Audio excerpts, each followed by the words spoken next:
Hi guys, this is the second in my series of videos for the absolute chess beginner. As I mentioned in my first video, I'm not going to assume any chess knowledge here. I'm going to assume that you don't know anything about chess, and we're going to go over all the basics from the very beginning. In the first video I went over the chess board. In this video I'm going to look at the chess pieces. What do they look like? Which one is the king? Which one is the queen? Which one is the castle? And that sort of thing. And also review different types of chess sets, which one you ought to buy for serious club or tournament play. Well, I suppose the first thing that I ought to cover is that there is no castle. A lot of people incorrectly call a rook a castle. Castling ought to be properly applied to a type of move in a game of chess. It doesn't apply to the rook. This is the rook. It actually looks a little bit like the tower of a castle, doesn't it? But that's what the rook looks like.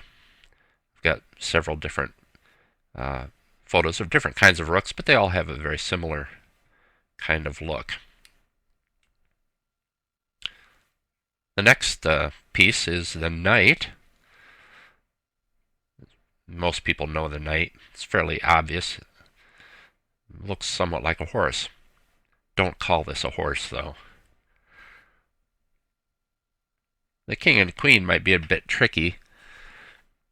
They both look like they have a crown on their head. And one sure sign that the piece is the king is that it's the tallest piece on the board.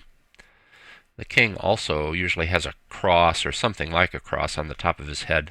Sometimes it's very much stylized.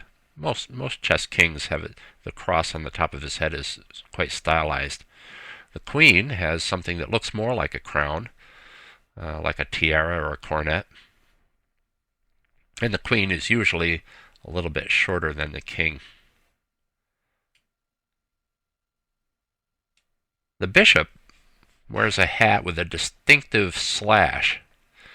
Almost all chess bishops have this slash, either actual or represented. I think this is supposed to remind us a little bit of the cleric's mitre, and it really does. The pawn is the smallest of the chess pieces, and normally has a simple round head or is very simply represented. Here's a modern-looking pawn. I've got several chess sets that I've collected over the years. You ought to get a kind of a chess set that is where the king is between 3.5 to 4 or 4.25 inches tall.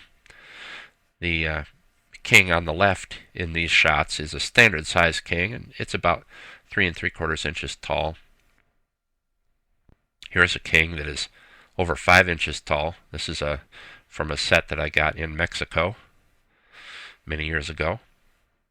Completely unsuitable for normal play, but it's sort of nice. For the beginning player, you should get a sturdy, inexpensive set that isn't eccentric. No Civil War chess sets or cartoon character chess sets. A good choice is the simple plastic pieces that come with a vinyl roll-up board. And if you look at the article that accompanies this video on my blog, you can find a link to a good choice for the beginning chess player. The pieces will last for years, very sturdy, and they can be used for casual play. You can use them at your chess club or take them to tournaments. In fact, these pieces are the most common at chess tournaments. If you get the chess sets from a department store, most of those have kings that are too small. This king here, as you can see, is too small. The pieces should be of the standard Staunton form. Other sets that are not in that form can be very difficult to distinguish one piece from another. Sometimes it's difficult to tell the king from the queen or the bishop from the pawn.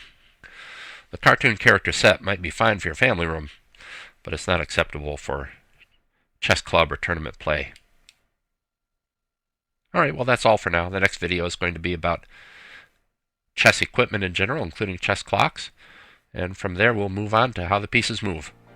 Thanks. Visit my blog at chessstrategiesblog.com.